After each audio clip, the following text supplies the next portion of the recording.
Hey guys, welcome back to my channel. I know last week was a more lighthearted subject and it was more about my dog.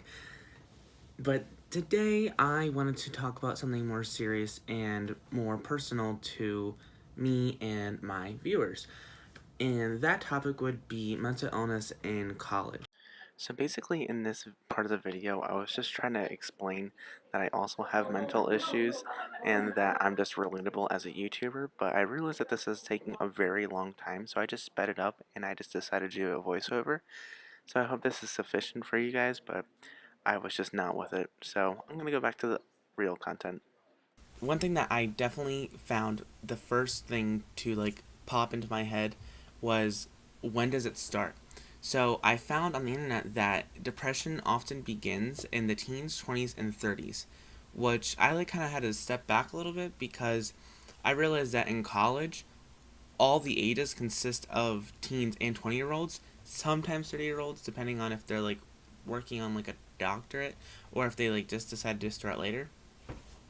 And I thought that was crazy because the brain already is susceptible in those time frames, and then college is just a huge pushing factor for depression to develop or culminate.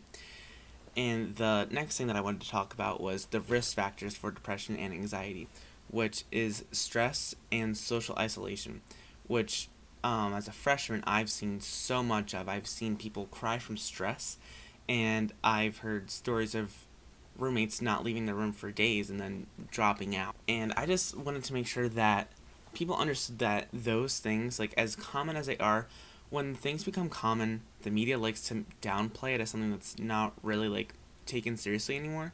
But this is a risk factor for depression and anxiety, and it directly relates to college. So just keep an eye out for yourself and for your friends. If you see that they're stressed too much or if they're isolating themselves, get them out of their dorm, out of the library, kind of just distract them for a little bit so that they can kind of regain their sense of humanity and reality. Another thing that I thought was interesting was that 55.6% of students reported experiencing high levels of stress, and only 44.5 reported experiencing low levels of stress. I think it's super important that people understand the different ways to de-stress.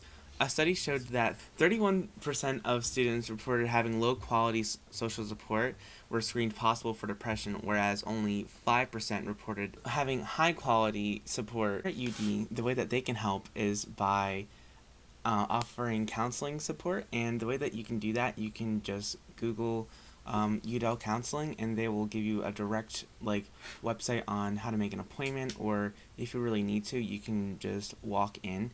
And the clinic is actually in the Perkins Center, and it's on the upper floor.